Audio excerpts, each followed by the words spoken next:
Hello friends, Assalamu alaikum and welcome back to my channel. I am Sumaya from Sumi's Home Chef. இன்னைக்கு நம்ம சேனலில் fresh cream butter cheese இது எதுவுமே இல்லாமல் சூப்பராக கேக்குக்கான ஃப்ராஸ்டிங் எப்படி பண்ணுறதுன்னு பார்க்க போகிறோம். அதாவது வீட்டில் எப்போவுமே அவைலபிளாக இருக்கக்கூடிய ரெண்டு பொருட்களை வச்சு தான் செய்ய போகிறோம். ஸோ கண்டிப்பாக அவங்க எல்லாருக்கும் யூஸ்ஃபுல்லாக இருக்கும்னு நினைக்கிறேன். பாருங்கள் எவ்வளோ ஸ்டிஃபாக சூப்பராக இருக்குன்னு. கேக் ஃப்ராஸ்டிங் வந்து விப்பிங் க்ரீம் இல்லைனா பட்டர் க்ரீம் இல்லைனா சீஸ் க்ரீம் இந்த மாதிரி எதில் செஞ்சாலுமே அதை நீங்கள் ஃப்ரிட்ஜில் வந்து ஸ்டோர் பண்ண வேண்டியிருக்கும், அது மெல்ட் ஆகாமல் இருக்கிறதுக்காக. பட் இந்த க்ரீமை நீங்கள் ஃப்ரிட்ஜில் வைக்காமலேயே வெளியே வச்சா கூட மெல்ட் ஆகாது. இப்போ நம்ம அதை எப்படி பண்ணுறதுன்னு பார்க்கலாம். அதுக்கு ஒரே ஒரு முட்டையில் இருக்கக்கூடிய வெள்ளைக்கருவை எடுத்துக்கலாம்.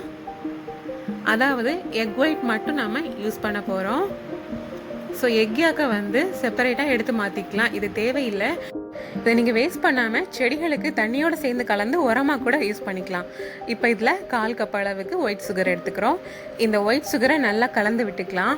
ஒரு ஸ்பூனை வச்சு இந்த மாதிரி நல்லா கலந்து விட்டுக்கோங்க. இப்போ இதில் எக்கோட ஸ்மெல் தெரியாமல் இருக்கிறதுக்காக ஏதாச்சும் எசன்ஸ் சேர்த்துக்கலாம். Vanilla essence, pineapple essence or rose essence சேர்த்துக்கலாம். நான் இங்கே ரோஸ் எசன்ஸ் சேர்க்குறேன்.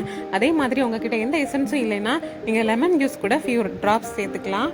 இப்போ டபுள் பாயிலிங் மெத்தடில் நாம் வந்து இந்த மாதிரி தண்ணி கொதிக்க வச்சு அதுக்கு மேலே நாம் மிக்ஸ் பண்ணி வச்சுருக்கக்கூடிய எக் ஒயிட் அண்ட் சுகரை இந்த மாதிரி கைவிடாமல் நல்லா மிக்ஸ் பண்ணிக்கோங்க.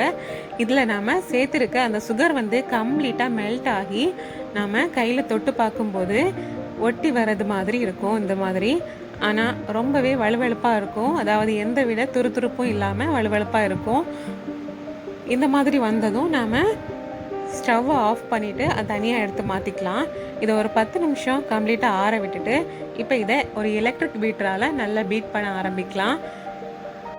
இதை கன்டினியூஸாக இந்த மாதிரி பீட் பண்ணிகிட்டே இருங்க. பீட் பண்ண அது ரொம்ப திக்காகவும் க்ரீமியாகவும் சேஞ்ச் ஆகிட்டே இருக்குது பாருங்கள். ஃப்ரெண்ட்ஸ், திடீர்னு வந்து வீட்டில் கேக் செய்ய வேண்டி இருக்கும்போது, அதாவது பர்த்டே இல்லைனா ஆனிவர்சரி அந்த மாதிரி நம்ம வீட்டில் பட்டர் இல்லைனா ஃப்ரெஷ் க்ரீம் விப்பிங் க்ரீம் எதுவுமே இருக்காது. ஸோ நம்ம அந்த டைமில் இந்த மாதிரி 1 இல்லைனா 2 முட்டையோட எக் ஒயிட் மட்டும் யூஸ் பண்ணி நம்ம சூப்பராக ஸ்டிஃபாக கேக்குக்கான ஃப்ராஸ்டிங் செய்யலாங்க. பாருங்கள் எவ்வளோ ஸ்டிஃபாக வந்திருக்குன்னு. நீங்கள் கொஞ்சம் நேரம் பீட் பண்ண இந்த மாதிரி ஸ்டிஃபாக வந்துடும். இப்போ நாம் செஞ்சு வச்சுருக்கக்கூடிய இந்த ஃப்ராஸ்டிங்கை ஒரு பைப்பிங் பேக்கில் வச்சு நான் இப்போ பைப் பண்ணி பார்க்குறேன். பாருங்கள் எவ்வளோ அழகாக சூப்பராக பர்ஃபெக்டாக வருதுன்னு. ரொம்பவும் ஸ்டிஃபாகவும் இருக்குது. இல்லை வேறு 2 பொருள் இருந்தால் போதும், நம்ம குயிக்காக இதை செஞ்சு முடிச்சுக்கலாம், ரொம்ப டைமும் எடுக்காது. கேக் பேக் ஆகிற டைமில் நம்மளோட இந்த சூப்பரான ஃப்ராஸ்டிங்கும் ரெடி பண்ணிக்கலாம். உங்களுக்கு பிடிச்சமான சூப்பரான டிசைன் நீங்கள் கேக்கில் டெக்கரேட் பண்ணிக்கலாம். இதில் நீங்கள் கலருக்காக ஃபுட் கலர் சேர்த்து கூட மிக்ஸ் பண்ணி எடுத்துக்கலாம். ஸோ ஃப்ரெண்ட்ஸ், மறக்காமல் நீங்களும் உங்கள் வீட்டில் ட்ரை பண்ணி பாருங்கள். அண்ட் இந்த வீடியோ பிடிச்சிருந்தனா வீடியோக்கு மறக்காமல் லைக் போடுங்க, ஷேர் பண்ணுங்கள், கமெண்ட் பண்ணுங்கள்.